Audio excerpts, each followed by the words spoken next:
오늘 좀 특별한 수사를 시작해볼까 하는데요. 우리 모두가 피해자인 아주 교묘한 범죄, 바로 우리의 집중력을 훔쳐간 범인을 함께 추적해보려고 합니다. 어떠세요? 혹시 지금 이 이야기를 듣는 것조차 좀 버겁게 느껴지시나요? 사실 그게 이상한 게 아닐 수도 있어요. 바로 그 문제가 오늘 우리가 파헤쳐볼 이야기의 가장 중요한 단서거든요. 자, 그럼 본격적으로 수사를 시작해볼까요? 첫 번째 용의선상에 오른 범인은요, 놀랍게도 아주 가까운 곳에 있습니다. 네, 바로 우리 머릿속에요. 바로 우리 뇌의 보상 시스템이라는 녀석입니다. 이게 문제의 핵심이에요. 우리 뇌가 말이죠. 즉각적 보상이라고 불리는 것에 점점 길들여지고 있다는 겁니다. 빠르고 쉽고 즉각적인 만족감만 계속해서 원하도록. 마치 우리도 모르는 사이에 뇌가 조금씩 바뀌고 있는 거죠. 한번 비교해볼까요? 예를 들어 책을 읽는 것과 쇼폼 영상을 보는 것. 책을 읽을 때 우리 뇌는요, 좀 느리지만 깊고 꾸준한 만족감을 얻어요. 반면에 쇼폼 영상은 어때요? 언제 터질지 모르는 마치 슬롯머신처럼 짜릿하고 예측 불가능한 보상으로 우리를 화면 앞에 딱 붙잡아 두는 거죠. 그러니까 진짜 중요한 건 이거예요. 우리 뇌가 마치 근육처럼요, 이런 강렬하고 짧은 자극에만 반응하도록 훈련되고 있다는 사실이에요. 이렇게 되면 어떻게 될까요? 맞아요. 깊이 생각하는 것 자체가 그냥 의지의 문제가 아니라 물리적으로 더 힘들어지는 상황이 되는 겁니다. 자, 그럼 이제 두 번째 용의자를 만나볼 시간입니다. 이번엔 우리 뇌 밖으로 눈을 돌려볼게요. 이 범죄에 아주 적극적으로 가담한 공범이 있거든요. 바로 우리를 둘러싼 이 디지털 환경입니다. 우리는 흔히 스스로를 멀티태스킹의 고수라고 생각하잖아요. 근데 사실 말이죠. 뇌는 멀티태스킹을 하는 게 아니래요. 그냥 이 일, 저 일 사이를 엄청나게 빠른 속도로 왔다 갔다, 즉 업무 전환을 하고 있을 뿐이라는 거죠. 그리고 이 전환에는 우리가 생각지도 못한 비싼 대가가 따릅니다.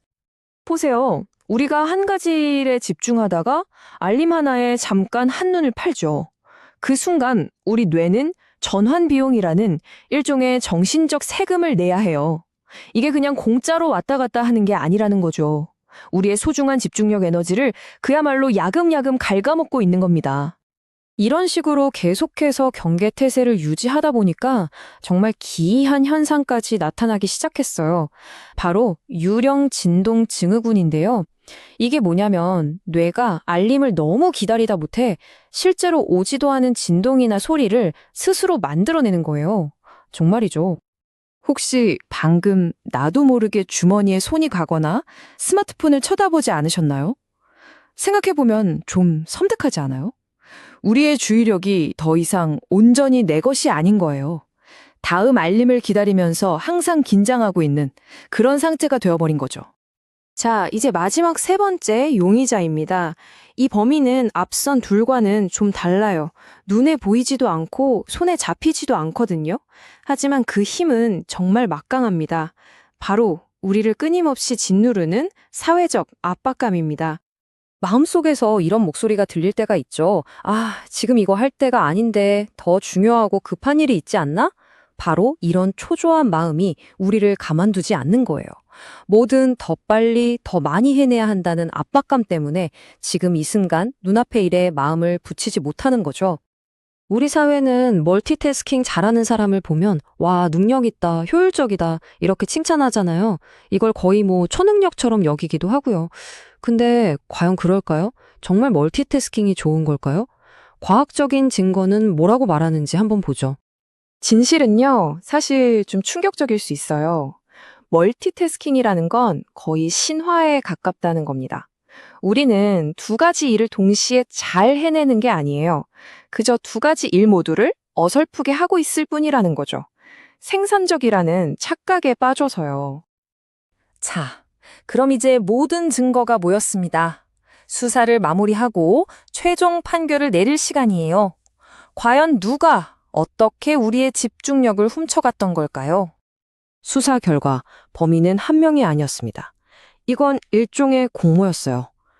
첫째, 즉각적인 보상에 중독된 우리 뇌 내부의 문제. 둘째, 끊임없이 우리를 방해하는 외부의 디지털 환경. 그리고 마지막으로 늘 불안하게 만드는 사회적 압박감까지. 이 세 명의 범인이 합작해서 우리의 집중력을 빼앗고 있었던 겁니다. 이제 범인들의 정체는 모두 밝혀졌습니다. 그렇다면 정말 중요한 질문이 남죠. 이 모든 것이 내 주의력을 빼앗으려고 하는 세상 속에서 내 뇌의 진짜 주인은 과연 누구일까요?